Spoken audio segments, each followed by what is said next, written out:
आइए आज D1 chart और D9 चार्ट में शुक्र से रिलेटेड कुछ चर्चा करते हैं कि शुक्र अगर D1 चार्ट और D9 चार्ट में यदि मजबूत है तो किस तरह के फल मिलेंगे। अगर D1 चार्ट में मजबूत है और D9 चार्ट में मजबूत नहीं है तो किस तरह के फल मिलेंगे।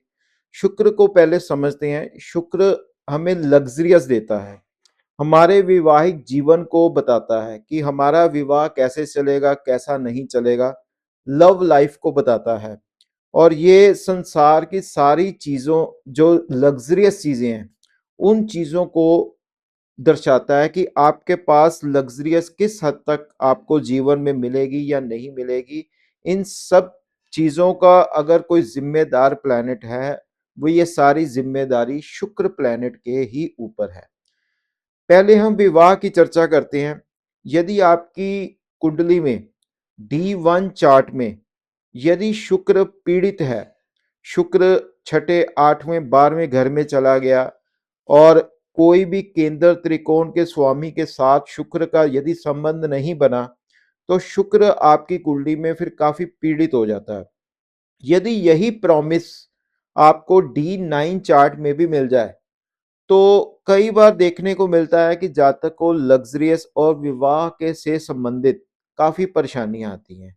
और कई बार हम कुंडली में देखते हैं कि अन्य ग्रहों की मजबूती से जातक को जीवन की सारी जो एक फैसिलिटी है वो मिल तो जाती है। लगन चार्ट में और D9 चार्ट में अगर शुक्र पीड़ित है तो जातक को उन चीजों से रिलेटेड भी कोई ना कोई जीवन में समस्या बनी रहती है दोस्तों।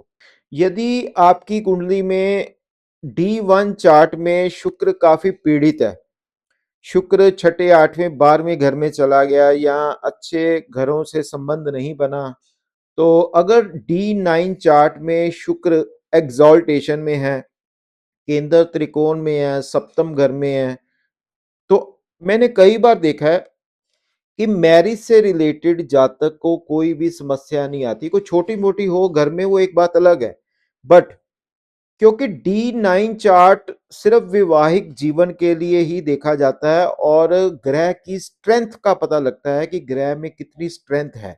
अगर D9 चार्ट में आपको शुक्र से रिलेटेड यदि कोई अच्छा प्रॉमिस मिल जाए, तो हम कह सकते हैं कि इस जातक को विवाह से रिलेटेड कोई भी जीवन में समस्या का सामना नहीं करना पड़ेगा। और अगर हम लग्जरियस लाइफ की बात करें, वाहन, प्रॉपर्टी और अपना कोई प्लॉट ले लिया, कोई घर बना लिया, इससे रिलेटेड, क्योंकि इन चीज़ों का कारका भी शुक्र है।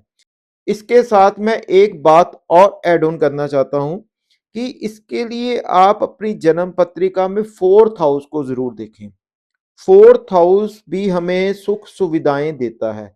यदि आपकी कुंडली में 4th हाउस का स्वामी छठे, 8वें, 12वें घर में चला गया या नीच राशि में चला गया या शुभ मित्र नक्षत्र में नहीं गया, तो आपको समस्या तब भी आएगी। यदि शुक्र आपकी कुंडली में अगर अच्छी पोजीशन में भी है, तो आपको 4th हाउस से रिलेटेड भी आपको समस्या आएगी।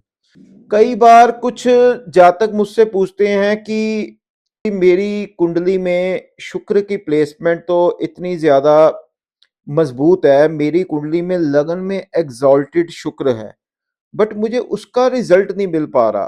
तो कई बार मैं भी चार्ट को चेक करता हूं तो मुझे लगता है कि शुक्र तो वाकई में ही एग्जॉल्टेशन में है, तो हमें, तो इस जातक को लाभ क्यों नहीं मिला।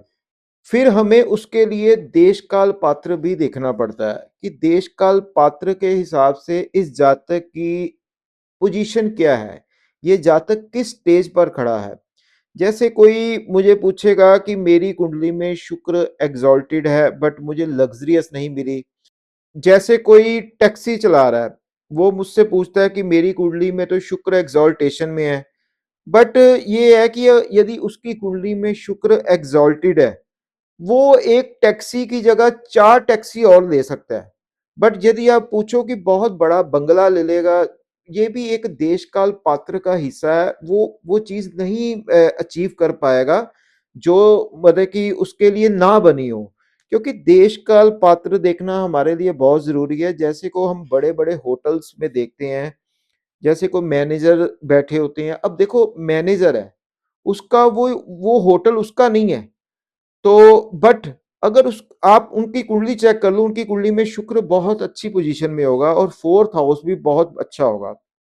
बट वो कहीं न कहीं वो सारी चीज़ें एन्जॉय कर रहा है, जो एक होटल का मालिक एन्जॉय करेगा, वही सारी चीज़ें वो मैनेजर भी एन्जॉय करेगा। वो उसी होटल का खाना खाएगा, उसी होटल का वो हर एक चीज़ यूज़ करेगा, तो एसी में रहेगा। तो ये चीज़ें होती हैं और हम देश काल पात्र को इस हिसाब से हम लगा सकते हैं कि आपकी कुंडली में शुक्र के हिसाब से जिस स्टेज पर आप चल रहे हो, उस स्टेज से आप कितनी ग्रोथ करोगे, कितनी नहीं ग्रोथ करोगे। बाकी कई वीवर्स की कुंडली में मैंने ये भी देखा है कि अन्य ग्रहों की बहुत मजबूती होती है, तो कई बार एकदम से कई बार देखने को मिलता है कि जंप लग जाते हैं। काफ़ी सुख सुविधाएँ अचानक से मिल जाती है। घर में कोई बच्चा ऐसा ग्रह नक्षत्र लेके पैदा हुआ होता है कि उसके भाग्य से ही पिताजी काफ़ी बुलंदी तक पहुँच जाते हैं। ये सारी चीज़ें चेक करके हम एक मैप तैयार कर सकते हैं कि आपको शुक्र किस तरह की चीज़ें दे सकता है। क्योंकि हम इसको वैवाहिक जीवन और लग्ज़रियस के साथ ज़रूर जोड़ते हैं। बट मेरा मानना है कि अगर कुंडली में आपकी कुंडली में 4th हाउस अगर कुंडली में खराब है, अगर 4th हाउस का स्वामी आपकी कुंडली में जन्म तारा नक्षत्र से अगर 7वें नक्षत्र की रौ में आ गया, तब भी आपके लिए वो एक लग्ज़रियस जो सुख है, उसकी आपको प्राप्ति काफ़ी कम होगी। ये सारी चीज़ें देखने वाली होती हैं, हम सिर्फ़ एक ये चीज़ देख लेते हैं कि D1 चार्ट में शुक्र अच्छा है और D9 चार्ट में शुक्र अच्छा है, तो हम कह देते हैं कि इस जातक को तो बहुत ही आगे आने वाले समय में ये बहुत बुलंदी तक जाएगा। बट कई बार ऐसा हो नहीं पाता।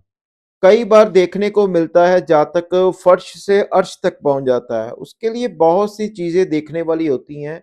जैसे मान लो वृषभ लग्न की पत्रिका एक एग्ज़ाम्पल दे रहा हूँ और लग्न का स्वामी शुक्र बनता है और 10th हाउस का स्वामी शनिदेव बनते हैं।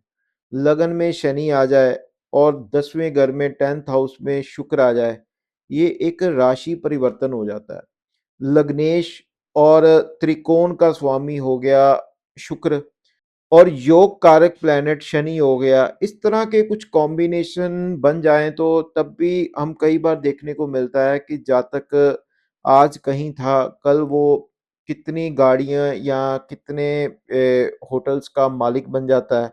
ये चीज़ें सारी देखने वाली होती हैं कि आपकी कुंडली में शुक्र की प्लेसमेंट क्या है और देश काल पात्र के हिसाब से आपकी सिचुएशन क्या है। और मैरिज लाइफ के लिए भी कई बार देखने को मिलता है कि शुक्र यदि लगन चार्ट में खराब है और नमाज में अच्छा है, बट लगन चार्ट में उसके शुक्र के ऊपर लगन चार्ट में शुक्र के ऊपर गुरु की दृष्टि पड़ जाए, तो तब भी वैवाहिक जीवन में कोई समस्या उत्पन्न नहीं होती और नवांश में शुक्र नीच का भी हो जाए तो कई बार वैवाहिक जीवन काफ़ी कष्ट वाला लगता है। बट वहाँ पर भी अगर ऐसा प्रॉमिस मिल जाए, बुध से शुक्र दृष्ट हो जाए, गुरु से दृष्ट हो जाए, शुक्र केंद्र त्रिकोण में बैठा हो और अपने मित्र के नक्षत्र में आ जाए, तब भी कई बार देखने को मिलता है कि वैवाहिक जीवन में कभी भी कलह की स्थिति नहीं पैदा होती। बाकी बहुत सारी चीज़ें मैंने D1 और D9 चार्ट में देखी हैं कि अकेला हम लग्ज़रियस के लिए शुक्र को तो कह देते हैं but 4th house is very important for this person. जातक का शुक्र खराब होता है और जातिका का शुक्र ठीक होता है। कई बार एक की कुंडली में भी अगर ये प्रॉमिस अच्छा मिल जाए तो भी शादी मैंने देखा है कि शादी अच्छे से चल जाती है और कई बार लग्ज़रियस भी जातक को मिल जाती है क्योंकि जब विवाह होता है उसके बाद दूसरे का सुख हमें और हमारे सुख दूसरे को, दुख-सुख जो बना होता है, वो हमें एक-दूसरे से अगर मिलता है तो उसके लिए उसके ग्रह भी काउंट करते हैं और हमारे ग्रह भी काउंट करते हैं उसके लिए। ये सारे फैक्टर्स मैंने देखे हैं कि शुक्र से रिलेटेड कि हमें शुक्र किस तरह का रिजल्ट देगा, ये सारी चीज़ें को कुंडली में लगा के फिर हम एक तय तक पहुंच सकते हैं कि हमें शुक्र किस तरह का रिजल्ट देगा। दोस्तों आज के लिए इतना ही। नमस्कार।